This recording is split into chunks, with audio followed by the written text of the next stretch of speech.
Bueno, aquí estamos con nuestras entrevistas de salud y me encuentro ahora con un traumatólogo venezolano, el doctor Luis París, traumatólogo, especialista en cirugía de rodilla y medicina traumatológica deportiva de la unidad, ¿me dijiste? Traumapedia. Traumapedia, y está en el grupo médico Santa Paula para los que estamos en Venezuela. Encantada, de verdad. Muchísimas gracias por estar con nosotros, Luis, y vamos a hablar acerca de dolor lumbar, algo muy común para todos los que nos están escuchando. Dale, buen día. Muchísimas gracias por la invitación. Cuéntanos un poco. El dolor lumbar es una causa muy frecuente, ¿cierto? El dolor De lumbar es consulta. la causa más frecuente de la consulta traumatológica. De hecho, actualmente con la parte de la pandemia, sí, yo creo que sin temor a equivocarme, ha aumentado la cantidad de casos por el sedentarismo que hay a causa de la pandemia.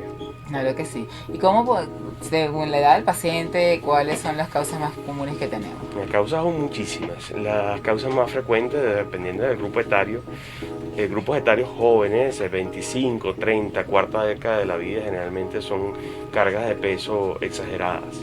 ¿Ok? Pero también viene el otro extremo, ahí es el grupo etario que a pesar de que está entre los 20 y los 40 años, no hace ningún tipo de ejercicio, más bien el sedentarismo es proclive a hacer lesión a nivel de la columna lumbar.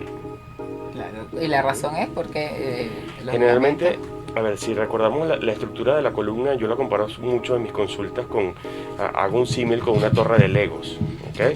Esa torre de Legos está envuelta por músculos y mantiene la columna lo más erecta posible.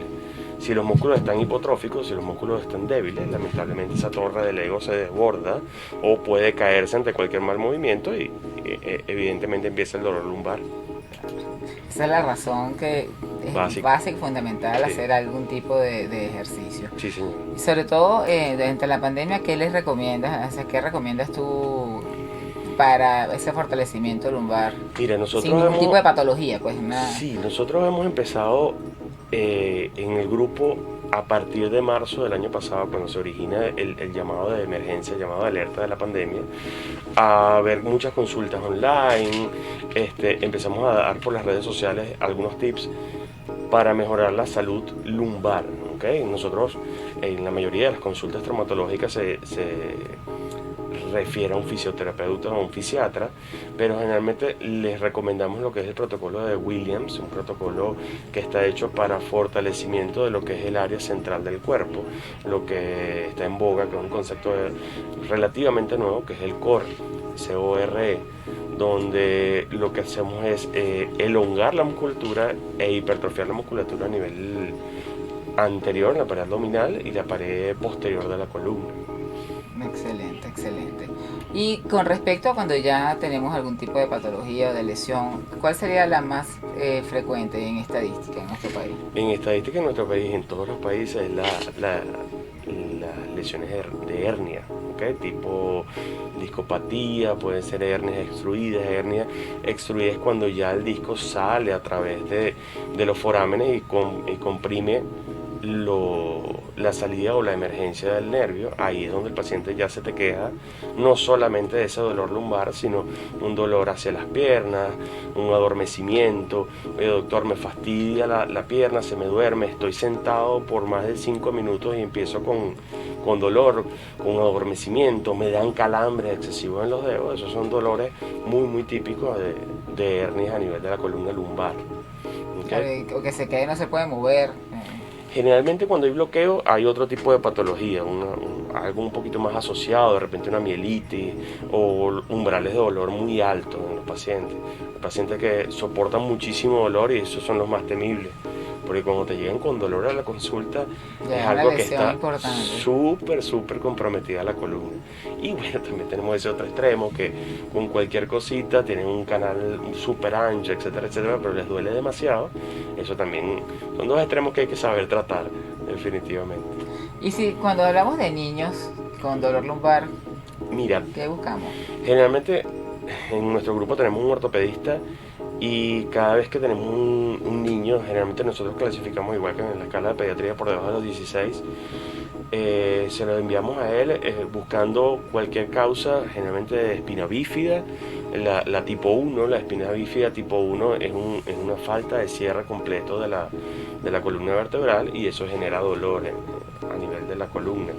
También vemos muchísimos atletas, y esos atletas ahorita, a raíz de que, a ver, el tema pandemia ha influido un poco en la parte deportiva, pero ya se ha venido abriendo espacios, además que trabajamos con muchos deportistas que no tienen que estar en un espacio encerrado, sino que como están en el aire libre, pueden mantenerse haciendo actividades deportivas.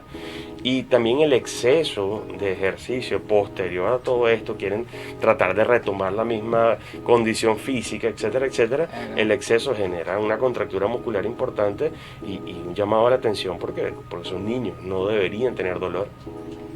Es así, pero la preparación, bueno, o la desesperación del tiempo que han perdido Sí, es lo que los lleva a eso. es así. Así que bueno, vamos a un corte y ya seguimos Seguro. conversando.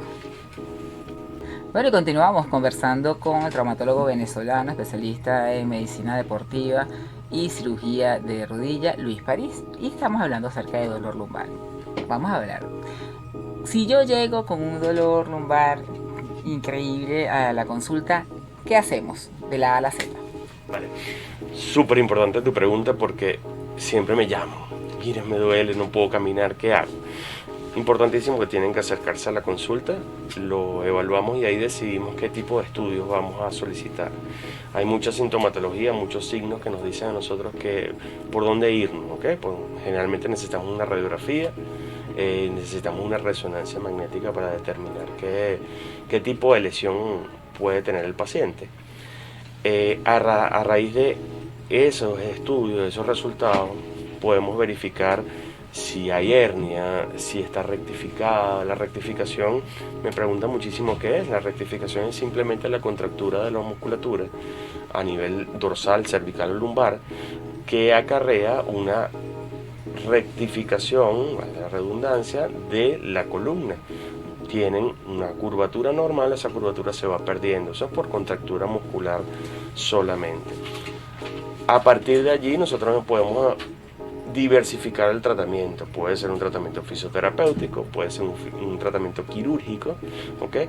O una mezcla de ambos. Ha cambiado mucho eso en la última década, de qué cirugías vamos, a qué cirugías no vamos, un poquito más de tema de cirugía vertebral, pero la gran mayoría de las patologías de columna pueden ir muy bien con parte fisioterapéutica. Y bueno, yo tengo entendido que las cirugías vertebrales son una de las que va con mayor cantidad de cambios a nivel de las técnicas, sí, ¿no? Lo cual indica que hay siempre una evolución y siempre hay que buscar lo último. En el caso, hay mayor propensión a la... En estos momentos no me está hablando un poco más de la terapia, pero ya cuando se decide hacer un tratamiento quirúrgico, ¿qué opciones tiene el paciente? ¿Cuánto sería el tiempo? Por ejemplo, depende de cuál sería la técnica que utilizan. Hay dudas que, bueno, me tengo que operar, pero ¿cuánto tiempo estaré incapacitado? ¿Cuántas horas será esa cirugía? ¿Cómo será mi rehabilitación? ¿Qué me tendrá que limitar? Vamos, un poco hablando de eso. Mira, actualmente, a pesar de que no es mi subespecialidad, lo que hacemos junto con otros grupos generalmente es neuroendoscopia. La neuroendoscopia son cirugías mínimamente invasivas. Como estamos en todas las especialidades. Correcto, unas cirugías muy pequeñas por donde podemos observar de manera eficiente el campo de trabajo que necesitamos. Claro, también va a depender del paciente, cuántos niveles tiene comprometidos, si hay colapso foraminal, si la médula está enferma, si no está enferma, pero generalmente se utilizan técnicas mínimamente invasivas, desde la colocación de, por ejemplo, ozonoterapia, que se llama ozonodiscolisis, que eso se hace simplemente con el paciente en decúbito prono en el quirófano y se le coloca su ozono a nivel discal. Como la neuroendoscopia, que es lo que te estoy comentando, donde se hace una cirugía, una herida más o menos de 3-4 centímetros y por allí podemos trabajar el disco sin necesidad de hacer grandes incisiones, correcto. Evidentemente, mientras más pequeña la incisión, mucho más rápido va a ser la recuperación, tal cual. Exactamente. Y sumamente importante tener de la mano de ustedes un equipo de fisiatras, de terapeutas que sean los que hacen los ejercicios adecuados. Yo creo que como este programa llega a muchas personas también en varios países, es importantísimo personal calificado que lo trate. que tenga la formación adecuada para ello. Sí, Esa es la base. afortunadamente nosotros hemos tratado a raíz de todo este éxodo de talento humano que hemos tenido, tratar de conseguir un equipo bien diversificado y enfocado en cada área. ¿Okay? Tenemos fisioterapeutas que nos ayudan en la parte deportiva, tenemos fisioterapeutas para la parte de mano, tenemos fisioterapeutas especialistas en columna. De verdad que tratamos de enfocar eso aprovechando de buscar esos granitos y crear Claro. una buena plantación. Sí, por eso es que hago la acotación, pues como nos están escuchando en varios sitios, pues aquí afortunadamente en Venezuela, yo siempre lo digo y por eso siempre pongo muy en alto lo que es nuestra parte médica en el país, pero también afuera hay opciones que no son tan calificadas y que las pueden buscar o las pueden conseguir sencillamente también porque son un poco más asequibles, más baratas y no siempre son lo ideal, sobre todo en este caso. Dolor lumbar es algo muy importante que no debe automedicarse, debe consultar a un especialista. En caso hacen telemedicina, hacen consulta, por supuesto, vamos a dar toda la información del doctor para que tenga una orientación adecuada de cuál es su patología y qué es lo que debe hacer. Y ya usted en su país verá pues qué posibilidad tiene según su seguro, según su forma de acudir a una medicina privada, de buscar lo que es ideal, no algo que le dé más lesión. ¿Qué puede pasar si hacemos con el dolor lumbar alguna lesión un diagnóstico equivocado o una fisioterapia equivocada? Mira, sobre todo lo de la fisioterapia equivocada. La fisioterapia equivocada, ahorita hay un tema con el método Siriax, que es manipulación vertebral, que es manipular al paciente y eso que le encanta a la gente. Me sonaron la vértebra por acá, me sonaron la vértebra por allá. Hay pacientes que aman. Sí, eso lo aman, pero hay pacientes que tienen indicaciones para eso y hay pacientes que no tienen indicaciones para eso. Hemos tenido pacientes donde lamentablemente terminan de culminar la extrusión del disco y hacen colapso medular, llegan sin poder caminar, no sienten las piernas por una mala manipulación. Sí, esas pueden ser las consecuencias, así que es sumamente importante. ¿Cómo contactamos al doctor Luis París? ¿Cómo podemos hacer una telemedicina? ¿Cómo podemos llegar, si estamos en Venezuela, a tu sitio? ¿Cómo puedo venir hasta acá para tratarme contigo? Bueno, aquí en Caracas estoy en el Grupo Médico Santa Paula, los días martes y los días jueves en las horas de la mañana. En el piso 4, consultorio 419, en la torre de consultorios, una clínica de verdad espectacular actualmente. Bellísima. Súper actualizada. Y bueno, por las redes sociales, @doctor.luisparís y @traumapedia.be. @traumapedia.be y @drluis.parís. Okay. Bueno, muchísimas gracias, de verdad, encantada de haberte tenido acá y ya saben, con la medicina especializada, sobre todo en esto tan común que es el dolor lumbar. Seguimos con ustedes.